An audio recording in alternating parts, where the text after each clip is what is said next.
कि राज्य में लोकतंत्र में जो है कि आंदोलन को नहीं सुना जा रहा है, ज्ञापन को नहीं सुना जा रहा है, सदन की आवाज़ को नहीं सुनाया जा रहा है और इस तरीके के प्राइवेट व्यक्तियों को लूटा जा रहा है, गैर सरकारी गैर फार्मासिस्टों को बैठाया जा रहा है, कागज पत्र में कॉलेजों को चलाया जा रहा है, छात्रों को इतना भारी रकम का वसूली किया जा रहा है। इसको बोले हैं कि इस पर हम लोग जो है कि उचित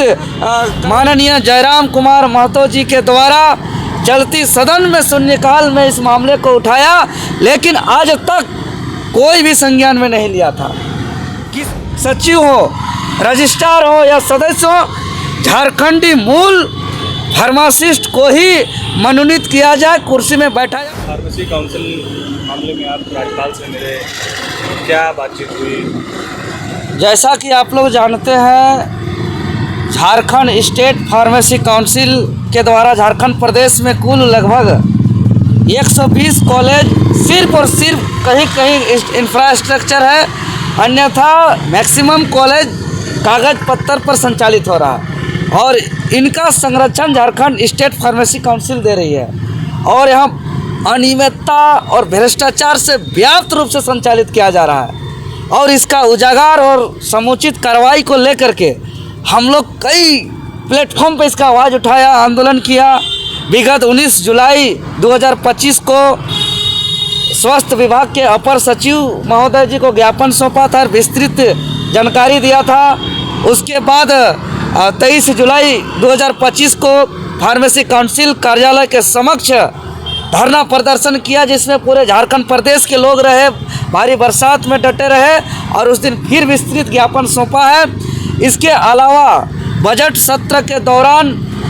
डुमरी विधायक माननीय जयराम कुमार महतो जी के द्वारा चलती सदन में शून्यकाल में इस मामले को उठाया, लेकिन आज तक कोई भी संज्ञान में नहीं लिया था। किसी भी प्रकार का ठोस कार्रवाई नहीं हुई थी। लेकिन हम लोग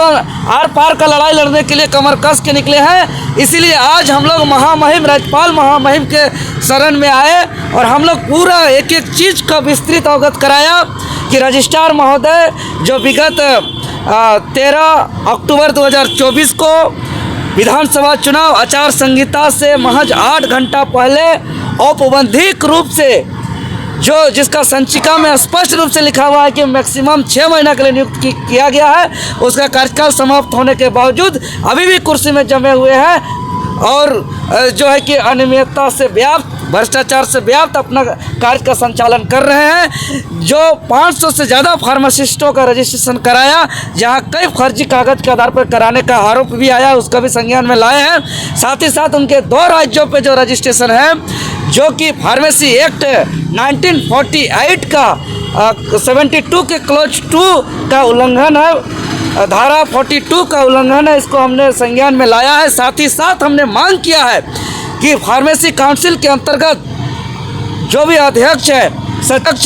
सचिव हो, रजिस्ट्रार हो या सदस्य हो, झारखंडी मूल फार्मासिस्ट को ही मनोनीत किया जाए, कुर्सी में बैठाया जाए, ताकि भ्रष्टाचार पर लगाम हो। क्योंकि एक प्राइवेट व्यक्ति जिसका ऐसे भी ऑलरेडी उस पोस्ट का कोई वेतन नहीं, तो प्राइवेट व्यक्ति जो है कि निडरता से खुलेआम वहाँ अपना तरीके से भ्रष्टाचार करती है। और हमने ये भी जानकारी दिया है, जो अभी 5 मनोनीत सदस्य के लिए जो प्रक्रियाधीन है, जिसमें कई गैर फार्मासिस्ट हैं, जिसमें कई गैर सरकारी फार्मासिस्ट हैं और सभी गैर सरकारी फार्मासिस्ट हैं और उसमें झारखंडी मूल ना के बराबर है। जैसे उसमें गैर स्वास्थ्य मंत्री जो अल्पसंख्यक मुस्लिम समाज से आते हैं, लेकिन मुस्लिम समाज को भी, गैर झारखंडी मुस्लिम समाज को बैठाने का साजिश रचा जा रहा है। उसमें जो भी सामान्य वर्ग के समाज से जो लोग आ रहे हैं वो भी गैर झारखंडी हैं, बाकी एकाध छोड़कर के आदिवासी मूलवासी समाज से आदिवासी समाज से तो कोई भी नहीं है। इसको भी हमने अवगत कराया है और साथ ही साथ हमने मांग किया है कि जो पिछला इलेक्शन से जो इलेक्टेड मेंबर है, उसका जो इलेक्शन प्रोसेस है उसमें कोई पारदर्शिता नहीं है। पत्राचार के माध्यम से इलेक्शन हुआ है, जिसमें फर्जी पत्राचार किया गया है, जिसका आरोप हम लोग के पास आया है, जिसका शिकायत हम लोग के पास आया है, उसका दस्तावेज दिखाने बोलते हैं तो काउंसिल के पास उसका कोई ठोस दस्तावेज नहीं है। साथ ही साथ हमने मांग किया है कि जो भी इलेक्टेड मेंबर होंगे, आने वाले दिनों पे एक स्वतंत्र आयोग के द्वारा पारदर्शिता और प्रत्यक्ष इलेक्शन किया जाए। महामहिम महोदय जो सारे मामलों को सुन करके, समझ करके एक आश्चर्यचकित विदित किए कि राज्य में लोकतंत्र में जो है कि आंदोलन को नहीं सुना जा रहा है, ज्ञापन को नहीं सुना जा रहा है, सदन की आवाज़ को नहीं सुनाया जा रहा है और इस तरीके के प्राइवेट व्यक्तियों को लूटा जा रहा है, गैर सरकारी गैर फार्मासिस्टों को बैठाया जा रहा है, कागज पत्थर में कॉलेजों को चलाया जा रहा है, छात्रों को इतना भारी रकम का वसूली किया जा रहा है। इसको बोले हैं कि इस पर हम लोग जो है कि उचित कार्रवाई करेंगे और कल हमको फिर महामहिम महोदय बुलाए हैं और निश्चित तौर पर इस पर चिट्ठी निकलेगा और इसका कार्रवाई होगा, ये हमको पूरी तरह से आश्वस्त किए हैं महामहिम राज्यपाल महोदय जी। और हम स्पष्ट रूप से कहना चाहते हैं झारखंडियों को कुचलना बंद किया जाए। आज झारखंड अलग राज्य के लिए निर्मल महतो, बिरसा मुंडा, सिद्धू कानू ने सीना पे गोली खाया है, शहीद कुर्बानी दिया है कि अलग झारखंड राज्य में झारखंडी आदिवासी मूलवासी यहाँ पे कुर्सी में बैठेंगे, लेकिन कुछ लोग तानाशाही शासन चला रहे हैं, हमारे आवाज़ को दबाने का प्रयास कर रहे हैं और हर कुर्सी में जो है कि गैर सरकारी गैर फार्मासिस्ट भ्रष्ट व्यक्तियों को बैठाया जा रहा है। हम लोग कमर कस लिए हैं, आर पार की लड़ाई लड़ेंगे और हर कुर्सी में झारखंडियों को बैठाएंगे, हर कुर्सी में जो है कि यहाँ के योग्य व्यक्ति को बैठाने का काम करेंगे। इसके लिए हम लोग अपना संघर्ष को जारी रखेंगे। इसके लिए हमारे पूर्वजों ने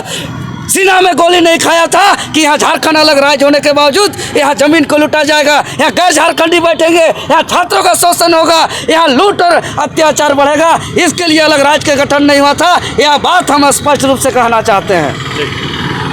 ज्ञापन लिखा